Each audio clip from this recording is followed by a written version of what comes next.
the Pet Health and Happiness podcast from Bella+Duke, keeping you at the cutting edge of pet nutrition, behaviour and health with expert interviews, mythbusters and more to help your pet lead a healthier, happier life. Oh, hi everybody. It's Rowan Sanderson here, the Chief Nutritional Officer, CNO, here at Bella+Duke. And in this episode, I have the joy and luxury of speaking to the eminent and fantabulous Dr. Barbara Royal. Dr. Barbara Royal, welcome. Thank you. Love to be here.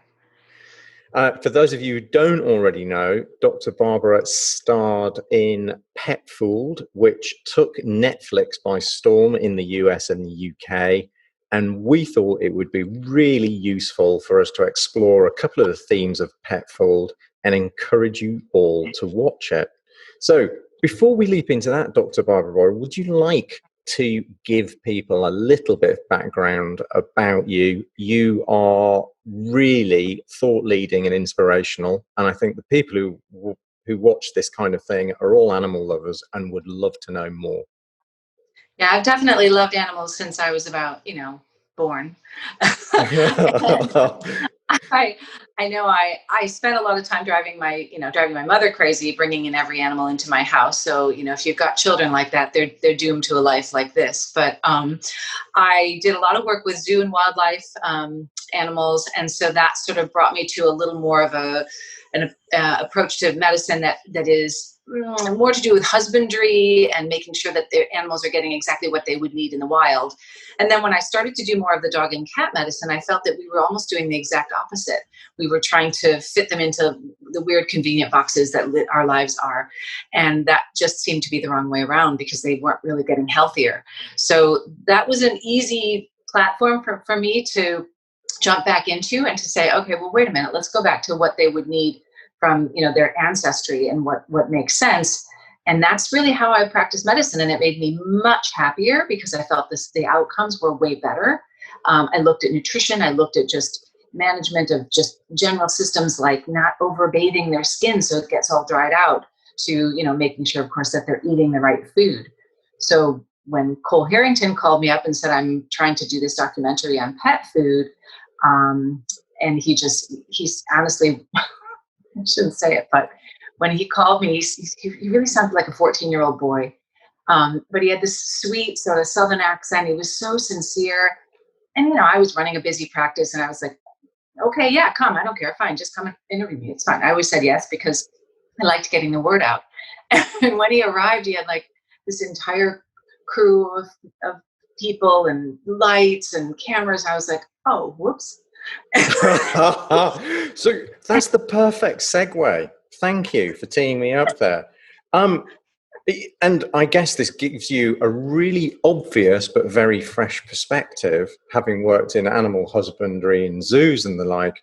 The idea of, for instance, ultra heat treating some grains to create a convenient biscuit to give a gorilla, which actually needs mono and dicot plants, seems a little bit strange.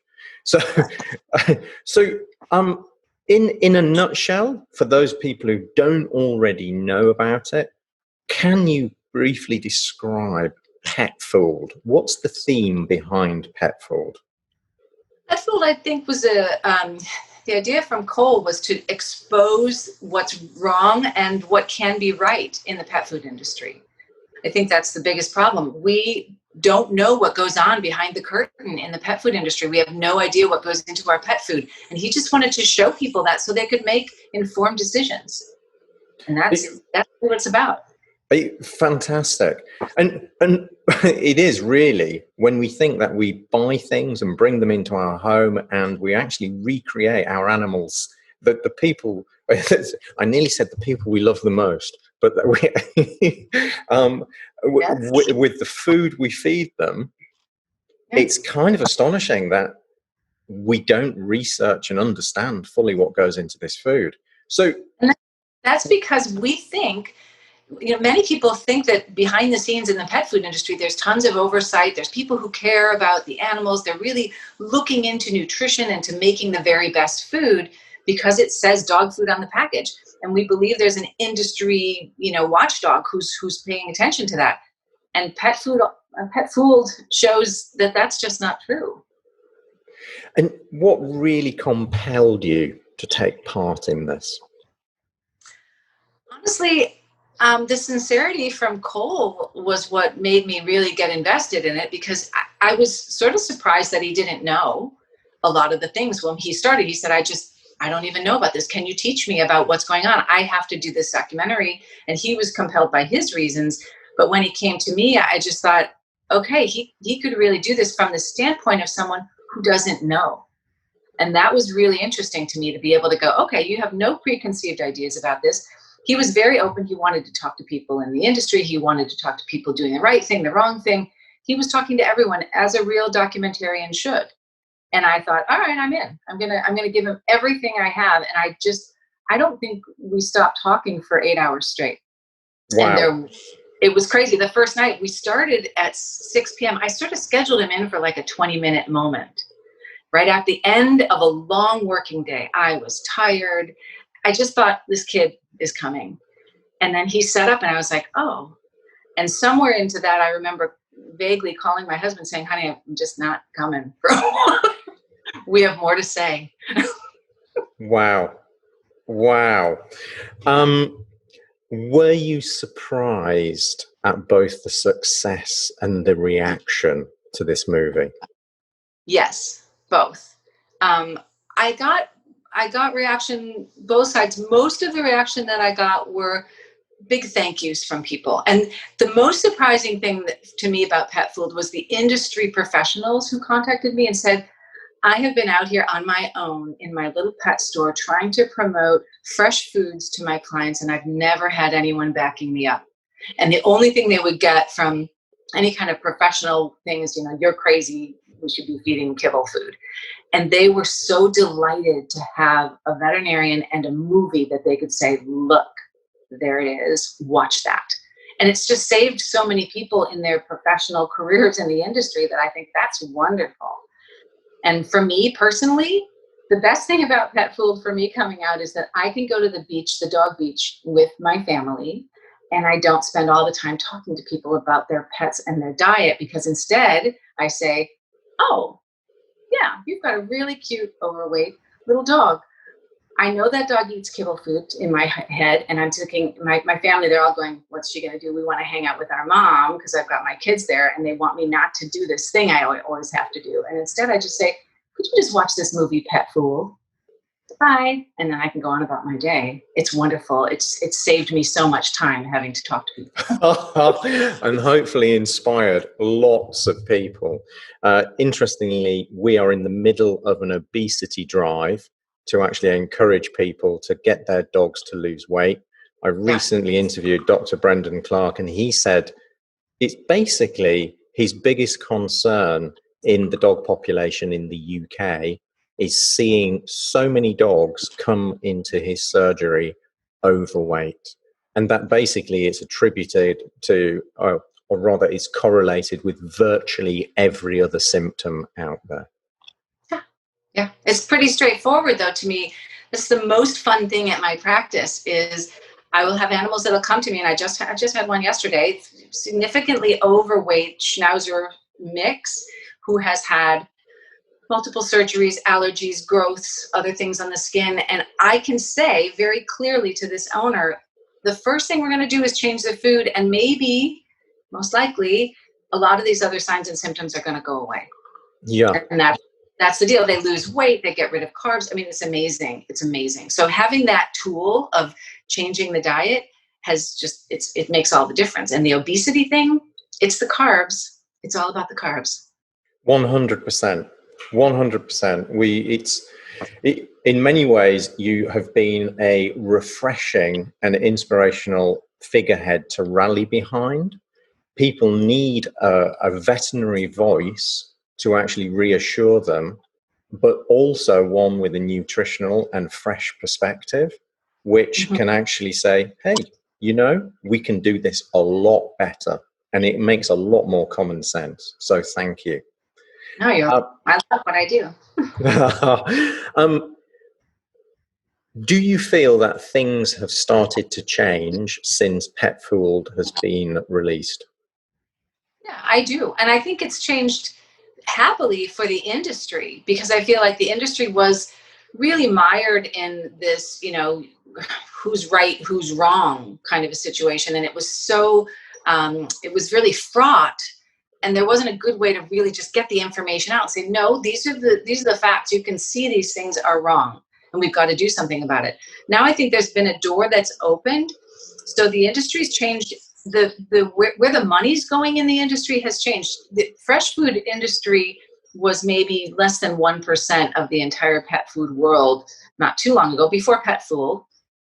And I was, I've been already working over 10 years trying to get fresh food out there. And it was just like, Pet Food has opened that door. So I think we're something more like 20% of the industry. I think it's made a huge difference. And there's even a lot of the kibble companies are coming around and trying to make a fresh food now. So they're sort of like, well, we're going to do this premium thing. It's like, no, it's not premium. It's just basic sense, but okay, do it. So Yeah. the difference, they're paying attention. They're a little frightened, I think, because people are recognizing their animals are getting sick on this food.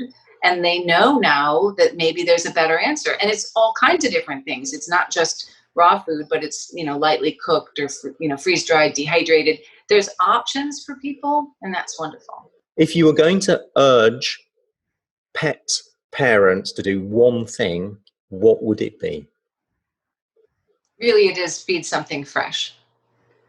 Just something fresh. Even if they can't afford to do it all the time, we just work out ways to do this. I know up until recently, we had a lot of people that were trying to make their own food, and they couldn't figure out a good recipe. So they were feeding fresh food, but just really imbalanced fresh food. And that was not so good. If you look a little bit now, there's some really great recipes out there. I have the animal diet formulator that I use to formulate, homemade recipes for people. You can make a little bit of food for your dog and have it be relatively balanced. And that can help mixed with other foods. So if they could just think, all you have to do is think they do need something fresh, and that helps. If it's, a raw egg, or even a cooked egg, or some fresh meat or something, but not something fresh. Like people always think, oh, I'm giving a lot of blueberries. I'm like, well, that's good. That helps. That's something fresh, but it's more food for a monkey. And so we're not feeding a monkey, we're feeding a carnivore. So, and that's one of our problems. I don't mind if you do that, doing some greens, doing some blueberries, adding some things like that. If that's all you can do, definitely do that. It will add more real food. But try to think in terms of who are you feeding? And that's what I always did when I was dealing with, a meerkat, or I was dealing with a, hummingbird, or whatever I was doing in the wild. It was, what am I dealing with, and how do I maximize their health by giving them what they need? And that's what we need to think about, rather than just, I'm going to trust this bag of food and this industry that's there and expect that it's going to be doing the right thing. They're trying to make money. They're not that interested in the health of your animal. Those are bold words, and I back them 100%. It's feeding species appropriate has to be the cornerstone of our approach. You would never put the wrong fuel in your car and expect it to work. So please don't put it in a pet that you love. That's part of your family. Dr. Barbara, apart from the very obvious but major piece of the jigsaw, which is feeding raw, fresh, species appropriate, what are the tools or treatments would you recommend people look into? Well, in terms of food, I like the basics to be a fresh, raw food. But the other thing we don't really pay attention to is quantity. We overfeed in this country, and in other countries as well, I'm sure, because you're in a different country. I think that, again, because the pet food industry wants us to feed more, the recommendations tend to be pretty high. So overfeeding is one. And the frequency of food matters quite a bit for our little carnivore friends.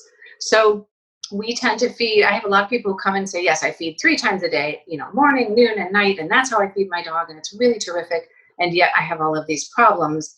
Part of the issue is if they don't have a more natural cycle for their GI tract to be full and empty, which really goes back to looking at their ancestry, they're not going to be healthy. So we look at their ancestry and say, how often do they have to be full? How often are they empty? And is that something they use for health? And I really strongly believe it is, because if they're constantly processing food, then they're turning off their own internal mechanisms to clean up, because they don't have time. They don't have the bandwidth to do that. They're processing food. I can't be using my mitochondria to clean up or look for cancer cells or take care of inflammation.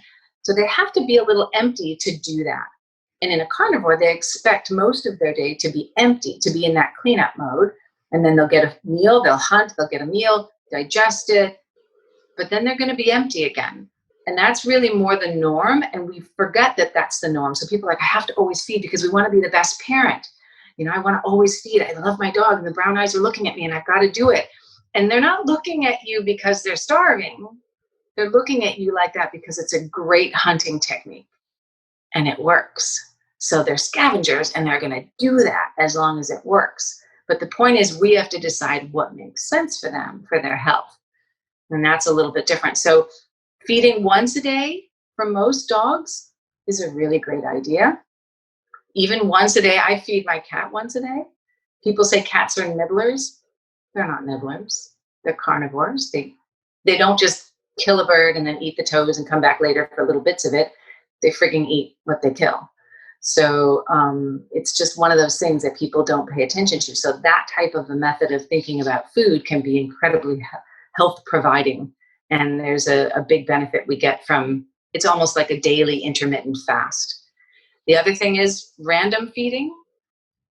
So people feed at the same time every day. And so it gets to the point where the dog, you know, Pavlov's dogs start to salivate. Yeah, so you'll see your dog like, you know, okay, I get fed every day at 6 o'clock. At 5:30, the dog's starting to salivate and stuff. They're not just salivating. They're also producing enzymes and acids in their stomach in preparation for this meal that they think is happening at that exact hour, which it is. They can tell time and they know about food. And in the wild, they would never put that together. But in our houses, they put that together. And the problem is they're overproducing the acids and the enzymes and the saliva. They're wasting them. They're not producing the exact right amount, which they would when there was food in there, because they have that ability to anticipate the meal. It's a healthier situation if you don't feed at the same time every day. My dogs don't have any idea when food time is. Sometimes I feed them at 8 in the morning. Sometimes it's at noon. Sometimes it's at 5 at night. They don't know. They don't bother me for food. They don't hyperproduce acids and enzymes. They never get to the point where they're so worked up and anticipating a meal that they throw up bile, which happens to a lot of dogs. I have a lot of dogs that are bile vomiters. It's because they're making it and waiting for something and they have no place to put it. So that's another tool. Random feeding is a really great tool. Feeding only once a day, maximum twice a day, but really only once a day. Those tools can really help owners just by themselves to keep their animals healthy. I love this. It was a really lovely perspective you've given about drawing the analogy between how we feed them in the homes and how we feed them in the wild. And actually preconditioning them to a certain time every day has enormous downsides. And often, going back to one of your earlier points, it's about what's convenient for us and what fits in. Yeah. And you can change it. People say, I can't. I have a very important work schedule and I have to do in the morning and they have to eat and what. If you're feeding once a day, feed whenever it's convenient for you. And on the weekends, do it differently as well. Or, you know, if you forget to put the food out, I mean, I'll forget to put the food out because I'm feeding fresh, raw, frozen food. And it's like, that's okay. I'll put it out and then I'll feed in a couple more hours. So it's really very freeing. It changes your life and it makes your animal much healthier. That's awesome. That's awesome. Everybody's animal should be entitled to some mitochondrial scavenging. Exactly. Mitochondrial scavenging, you know, just do it. I say do it. Yeah. Vote for autophagy here. Tick. Autophagy. Yes, we're all about it. Yeah. Brilliant. Dr. Barbara Royal, thank you so much. You're welcome.